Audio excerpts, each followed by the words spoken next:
That's great. That's perfect. That's how you should start every show. Thank goodness we didn't catch it. I was just watching the little thing spinning, and I was like, oh, that's what I want to start on as a cough.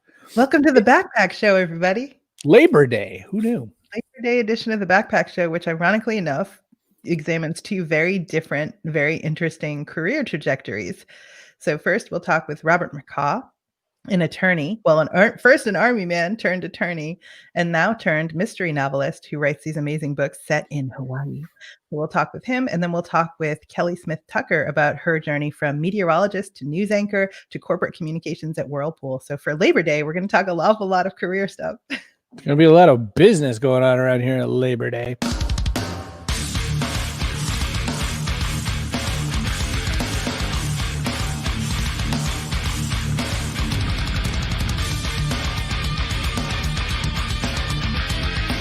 Backpack Show. About time to make another one of those, don't you think?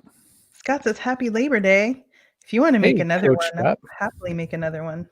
Oh, you will? So it doesn't look so janky? I got that detail. I'll make it. Just to be helpful. Oh, you're very helpful. Well, if you and our unnamed laborer wants to make us another Labor Day one, we can. Hey, if you're here live, make sure you say hi on whatever platform you're on and comment to us. We don't know you're here until you tell us you're here. So the great Kate Colgan has arrived. This is the best start of any morning. It's better than Folgers in your cup. By the way, when you said Robert McCaw was an army man first and then a lawyer, I was going to ask him how hard is it to waddle around in those little green suits? Because you made me think of the little plastic army man. Wait, where's that yellow card? That was early. That was fast. Well, you got that out of the way. Our business partner at 2 p.m. on the Corona TV show, he's got the day off. He's going to focus on Corona beer today. So hello, Mr. Jaffe. Good to see you. Thanks for swinging by our little show. Diane Court visits us. Hey, Diane. And because it's an officially sanctioned day off, Leslie's here. Hi, Leslie. And Jeff Pulver.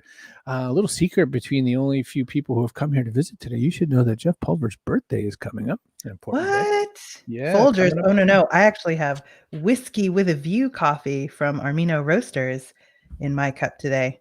I have water because I'm lame. All right. Len, hey, Len. I love Len. Len, author fellow Len Joy. author.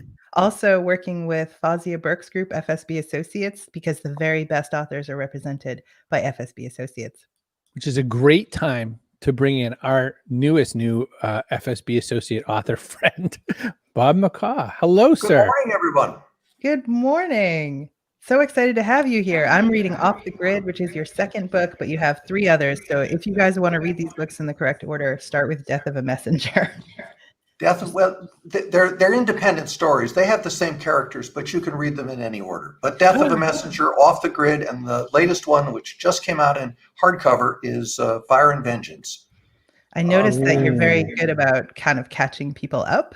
So that was really helpful to me. You know, like everything important to the main character has been covered in a little segment. But you didn't start out as an author. You started out in the Army. And I feel like we need to talk about that. So. Well, that was way back when. That was actually before I went to law school. And in fact, the Army is the reason I went to law school. I was stationed in Korea, and my camp commander called me in, and he said, I've just appointed you the prosecutor in a court-martial. That was back in the days when the prosecutor was not supposed to have more legal training than the defense counsel, which meant that both could be novices. So I tried my first case in the Army before I went to law school against a member of the Pennsylvania bar. And he kept making all these motions, which I didn't understand. And I kept losing them, which I didn't like. And so I finally said to the tribunal, I said, why don't you just hear the evidence before you hear what happened before you decide all these motions? They thought that was a good idea. I put the evidence on, and the guy was convicted. That's what led me to law school. Wow.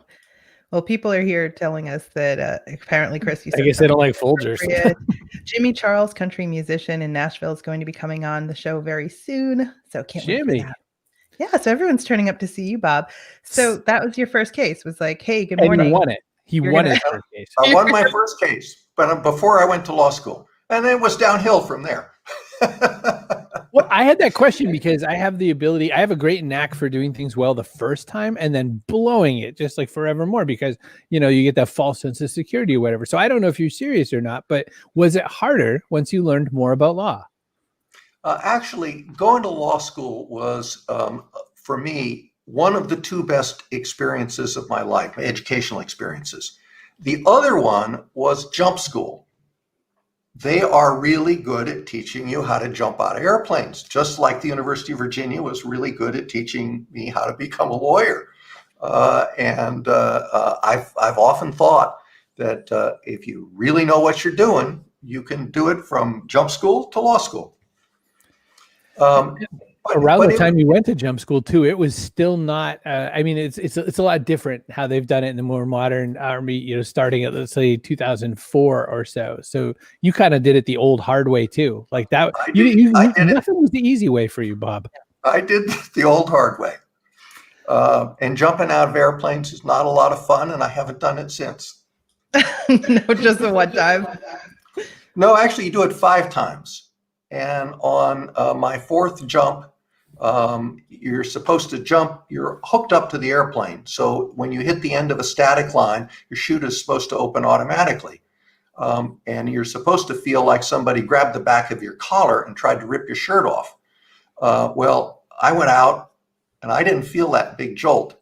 And the training's wonderful. You put your hands up and you look up to see what the chute is like. And I have 2/3 of a chute up there.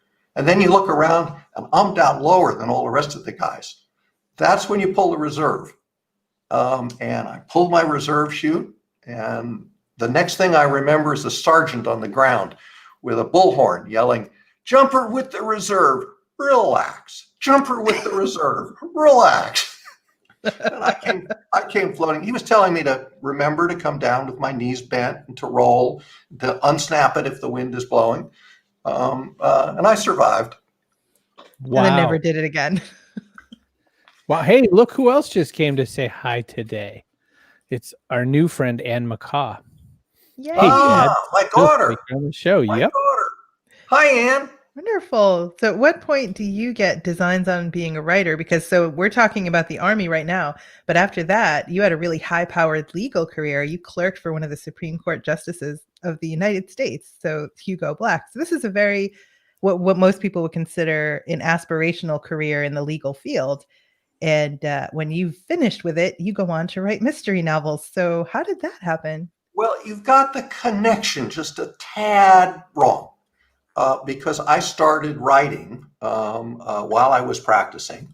I went to a legal conference in Hawaii, in Honolulu, and after that spent a week over on the Big Island and fell in love with the place. And I started doing history, archaeology, the language, the people. I went back over and over and over again, ultimately built a house out there, and I worked on Death of a Messenger literally for 20, 25 years. It wasn't done when I retired. One of the things that I wanted to do was to finish the book. And after I retired, I really devoted myself to it. It's an interesting story in a way because I couldn't get it published. And I self-published it. And it was only after I self-published it that I got an agent and a publisher, and the writing career really took off. But it's hard to make that transition. I mean, a lot of lawyers want to become writers. They all want to be Grisham. Well, they want to do something else is what it is. What it amounts to. Literally anything else. I love practicing law, but at the end it became, 24/7. Emails, telephone calls, cell phones, faxes. We actually had faxes back then. Ultimately, I decided there were more important things to do in life. Spend time with my daughter and my son and daughter-in-law, and travel and write. And I now do a lot of writing. And COVID has made writing just a lifesaver. You something you just said there, you self-published the first book. And that's a fork in the road kind of feeling for some people. Cause that sense of rejection, fellow author, that sense of rejection of, having so many people like look at your work and say, and they always say something encouraging-ish, but it never feels encouraging. You always think, well, that's it. You stuck with it and you said, well, then forget it. I'm just going to do it myself. And you saw through, where you were. What brought you to that? What's the mental state that made you say, well, that's how it is? Or is that Bob McCaw, everything you do? Well, it's interesting because I think people learn a lot more from their failures in life than they do from their successes. Mm-hmm. I learned early that you lose cases, especially when you represent people who may have done it. And so you're trying to minimize the bad consequences instead of, quote, winning. And you get knocked down. And the good lawyers, like the good fighters, get back up and get back in the game. I wasn't going to give up on Death of a Messenger after spending 25 years writing it. I just wasn't. I was waiting for the song lyrics. I was waiting for it. I'm going to say it. I am. But I was going to say, so there's nothing like seeing Anne here, just like, Dad's nothing if not persistent. I was just thinking about my stinky kids. They're both teenagers, so they would be not in any way supportive of me. So it is Your so children great. are lovely. They are lovely, but they're teenagers, so they're right where that spot where they're supposed to hate everything about you. But one of them showed up to watch Brental Floss, so I guess I have that. Persistence is important, and also when you get knocked down, you've got to get up again because you can never let it keep you down. Keep you down. That's right. I mean, if you lose, you're going to lose cases, and then you have to appeal. You're going to lose cases in the court, and you go to try and get the full court to hear them.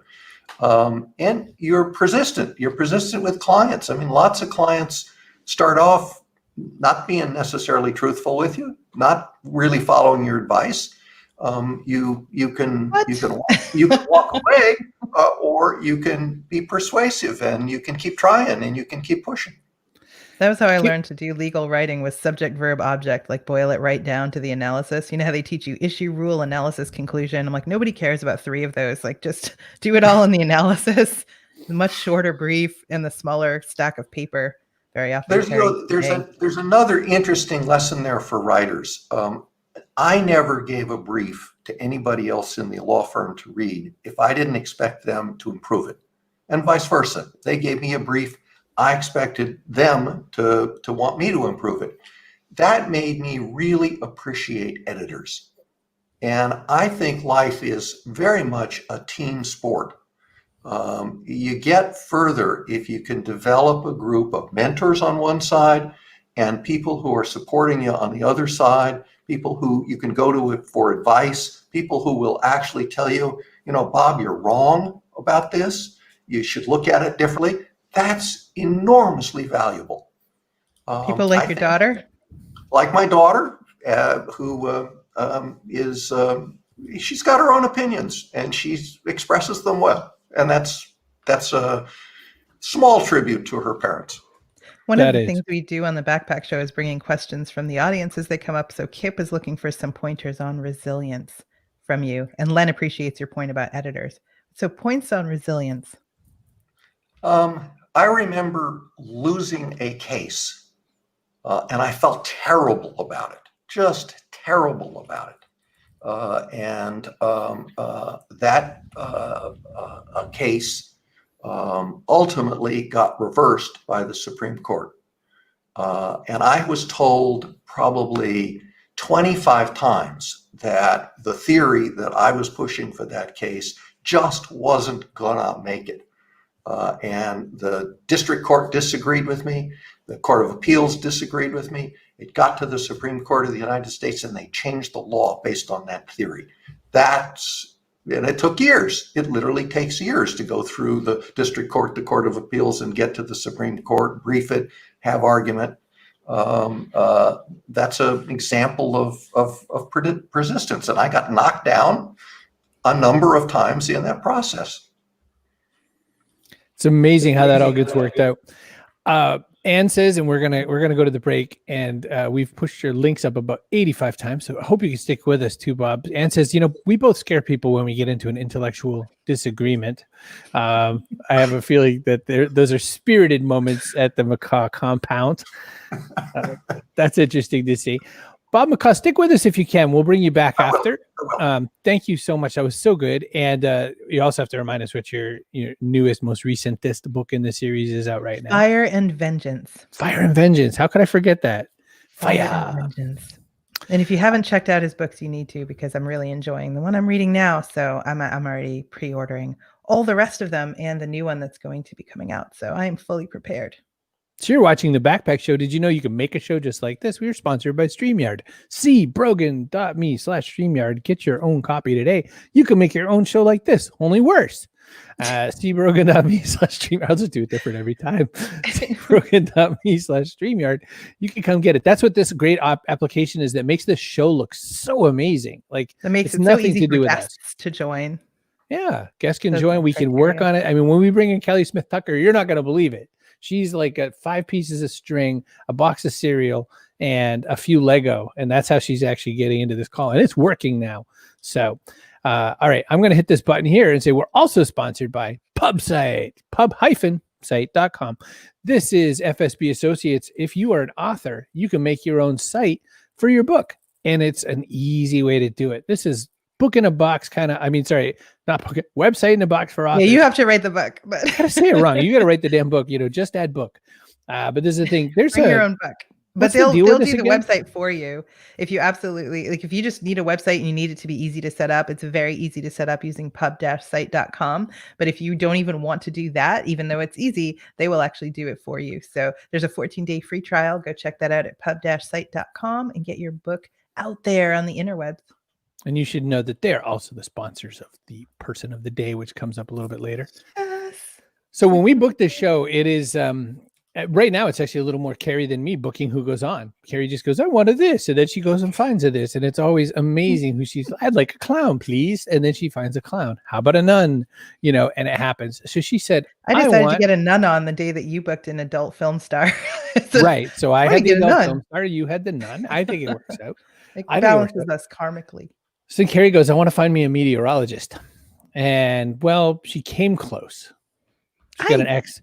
You got an X. I think once a meteorologist, always a meteorologist. What does that mean? She stands around in her kitchen pointing at the blank wall. You think she doesn't look at a cloud formation and know exactly what it is and like what's going to be happening in 4 to 5 hours in your location? Because she does. Her kids are looking up saying, I see a duck. You're like, I see a cumulus cloud. Yeah. Right. She's like, I see 20 minutes of pouring rain coming our way. And then it's fine. Don't even worry about it. Don't even pack away your picnic. I can't even imagine. And then she went to Whirlpool, like out of the weather and into the washer. Get Kelly in here. We have questions. We have questions. Hello. Hi, guys. How's it Kelly going? Hi, welcome. Great. Thanks for joining the Backpack Show. Hey, thanks for finding a meteorologist. And yes, I have the degree. I'm still a meteorologist. Right? Like I'm still a lawyer, even though I don't practice, it's not like I can undo all the conditioning and all the mental things that happen in law school. I'm sure you never look at, the weather the same way. I enjoy it more now, I think, than I did before, because it's not a job now. Because people don't get angry at you if you're wrong. But my family still gets mad at me. So do they actually still hit you up for the forecast? Like they don't trust just whoever's on channel 40? Yeah, everybody, I think, but my husband, and I have to remind him all the time, like, babe, your weather app does not replace my degree. I paid a lot of money for it. That's interesting on its own. So a lot of people, I don't know if a lot of people, I see people malign weather people all the time. And most definitely what happened during COVID was every single weather person on every single channel was stuck doing like kind of piece of life, kind of like, let's show like how to make a planter out of a soda bottle. And like, it was the worst thing in the world. It's a real live important degree. There's a real life science behind it. There was a time when this didn't exist. Kind of, what do you say to the haters? Well, I mean, it's a science. So, I mean, if you think about the atmosphere and weather, it's always constantly changing. There are a million aspects that go into the current conditions, and they can really change at, the click of your fingers.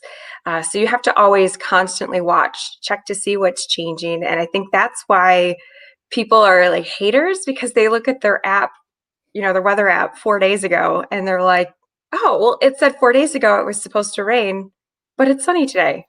And 4 days, I mean, that is a lifetime in weather. So, you do your best, you watch it, but you have to stay up on it as well because it's constantly changing. It's always trying to chase a moving train.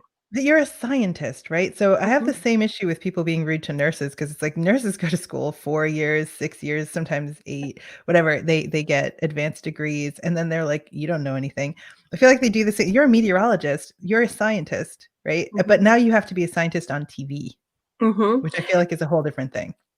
Yeah, and I think a lot of, especially during COVID, they tried to really tap into you as like a station scientist, so you kind of own all the science.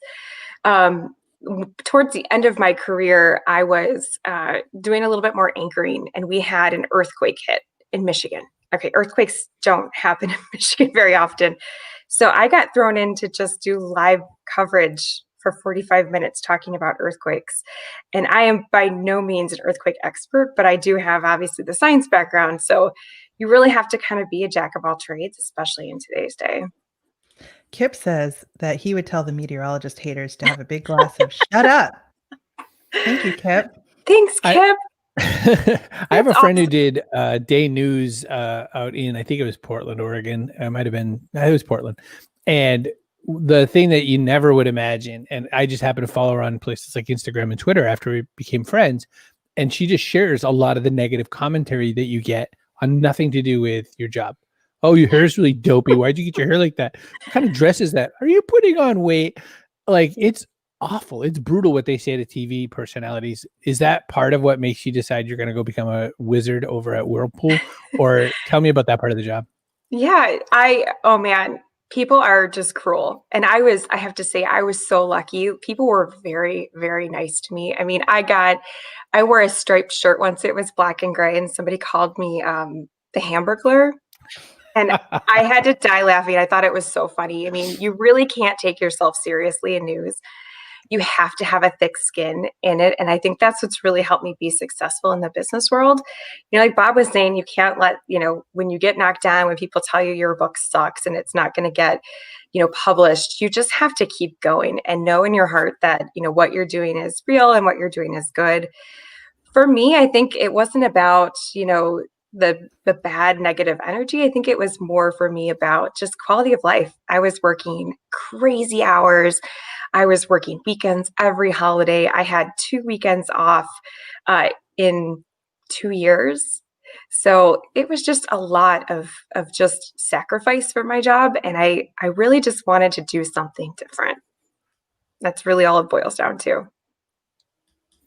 So how did it happen then? Does a Whirlpool Corporation, so you go from, I mean, essentially you're doing news, right? Yes. So weather news Mhm. is news. And then Mhm. you join a corporation. And I Yeah. feel like, what was it about that particular business that made you think Mhm. there was news, like there was a story there you wanted to be Yeah. part of?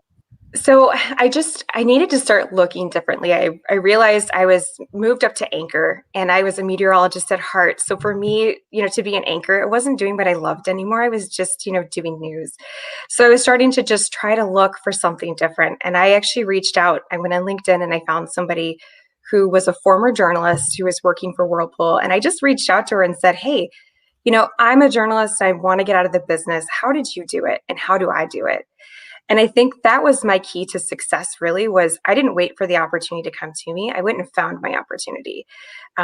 It just so happens when she responded back to me that she was the head of a corporate newsroom. It's one of the first corporate newsrooms that exists within Fortune 500 companies. And she was looking for journalists, like actively looking for a journalist to come in and do news stories. And she literally said to me, this is serendipity because we are actually going to hire and post a position in the next couple of weeks. If you're interested, send me your resume now. And really, the rest was history. She hired me, I think, a month later. I left news 2 weeks later. I had to break a 3-year contract that I had just signed, which was not easy. But I knew what I wanted. I knew that I wasn't going to get it by just sitting around and waiting for it to come to me. What are the stories?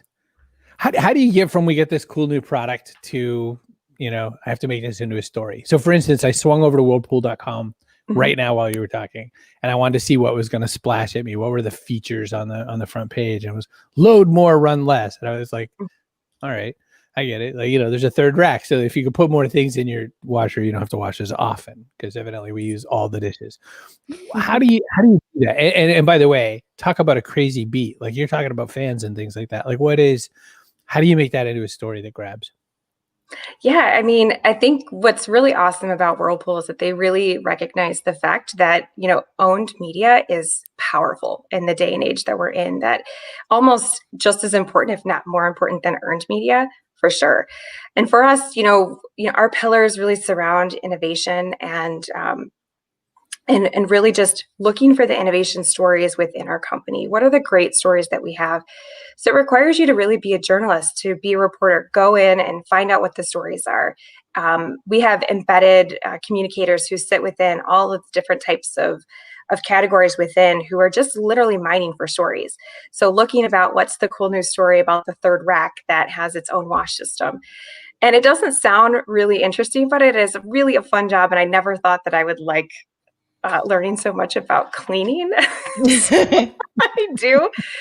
But, finding those UFOs, those unique first and onlys, what are the stories that, we can tell our story, that are going to be newsworthy, that are maybe unique or different, or the first of its kind, not only within the company, but through, the industry, but also the people stories. I think those are my most fun stories that I like to work on. We have tons of people that work in U.S. manufacturing, and each one of them has a great story. There's a guy that our team did a story on who is retiring after being there for 50 years.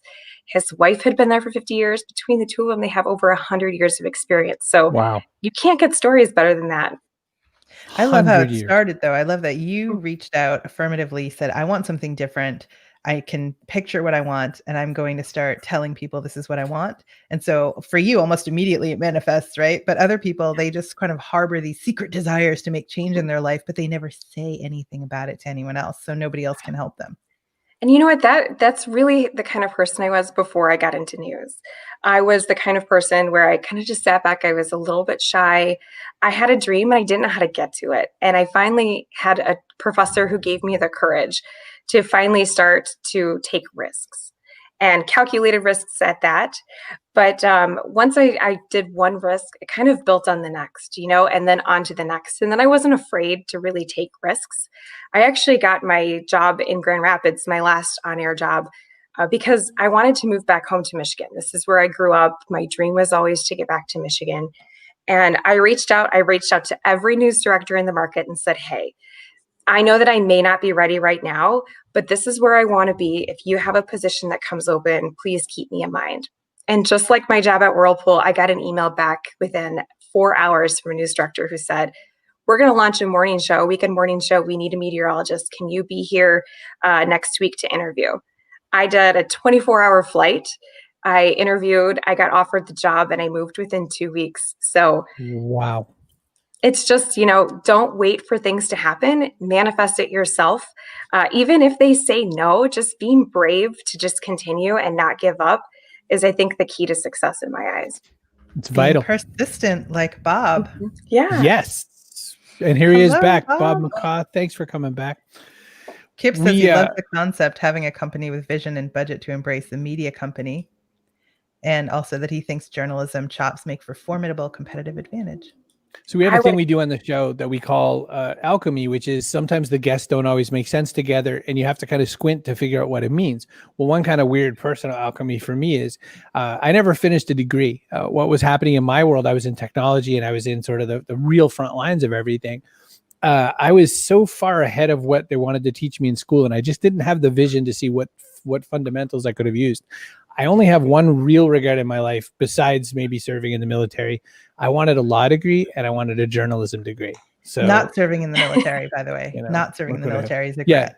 Not serving in the, did I say serving? Not serving in the military is the big regret. So it's just funny to have you both here because it's oddly my own personal alchemy, even though this is Gary's show. We put that together. Gary says, wow, 75% of the available jobs go unadvertised. Go out and create your own opportunity.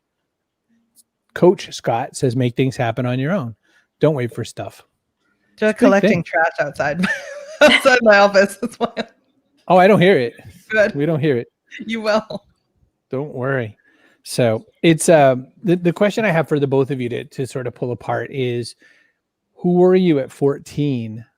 And then what does that tell all of us here who are not 14? Like, what should we be pulling from young Bob McCaw and young Kelly Smith Tucker? I guess Kelly Smith back then. Who was that? What were you doing at age 14 or so? Well, I was delivering newspapers and cutting grass. Nice. Were you a Boy Scout? You probably were also No, a Boy Scout. I was never really a Boy Scout. Still, I'm not really a Boy Scout. My mom That's a whole other answer. Girl Scouts because she had designs on going to all the field trips, and then she took a job where she had to work 2 12-hour shifts on the weekends. So she never came to anything, and I had to be a Girl Scout, and I never forgave her. So who was Kelly at 14 as well? I was babysitting. I think just really I think my dream was always to be on the Weather Channel. So I was definitely playing weather station at 14, which was just a game I dorkily played where I would report on the weather when it came through. It's really embarrassing. I think that's amazing. I had nothing like that kind of prescience for what I was going to do when I grew up. You know, I was sort of the opposite there. I never wanted to be a lawyer. I was a mathematics student in college. Wow. And it wasn't, as I told you earlier, it wasn't until I got into the Army and actually saw what law was all about that my career took a different path. Again, you get these opportunities in life. And the question, as Kelly is keep saying, is, do you seize it or do you let it slide by you? Wow. So you've been just outed by Ann again, Bob. Dad isn't sharing that he went to 12 schools in 11 years as an Army brat. Well, it's true. It's true. My father was in the service and we moved around. It wasn't a school every year, but when you added up the number of schools for 12 years, it was, and that I think one of which is that we here in America think of ourselves as exceptionalists, but we have a lot to learn from other people in the world.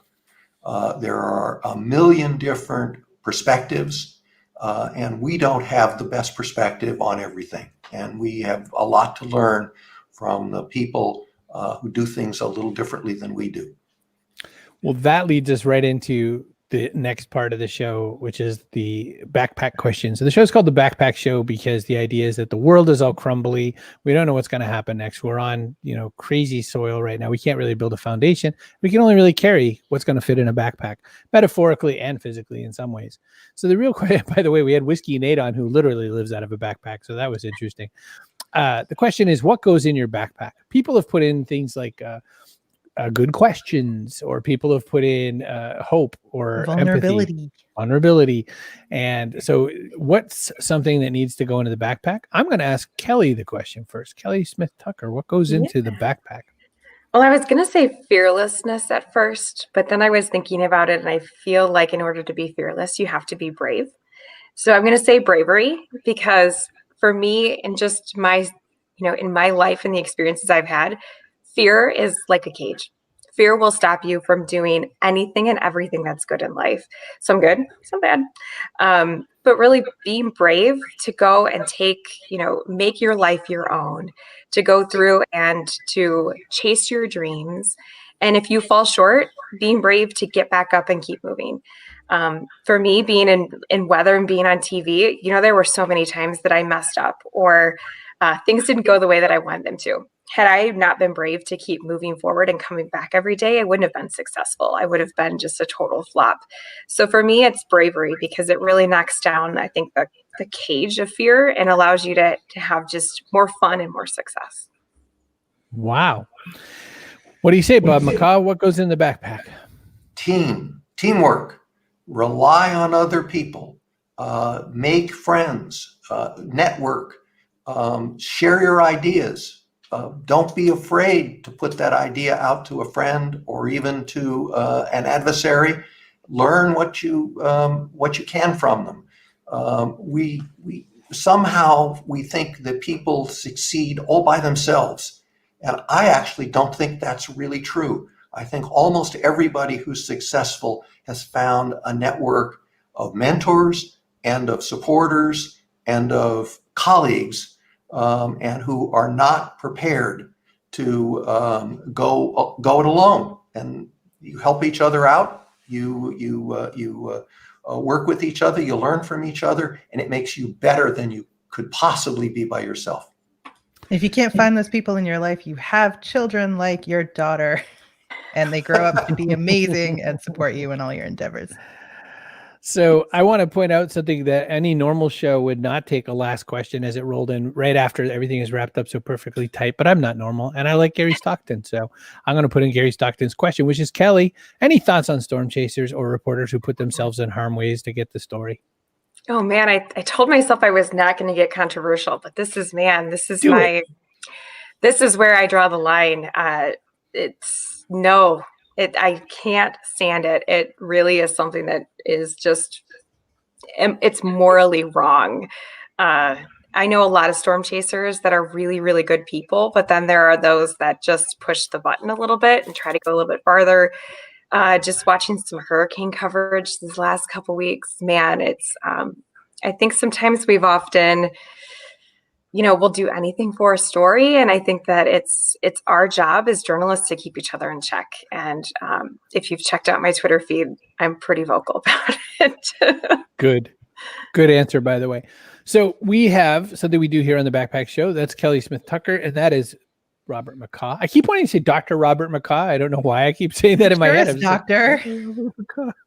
I'm sure he's got a doctorate worth of skill. A juris doctor, a JD. We all do. Both do. Oh, that's right. Juris Doctor. I forgot. So FSB Associates is one of our sponsors. The other sponsor is StreamYard. FSB puts together the person of the day for pub-site.com. So we have a person of the day.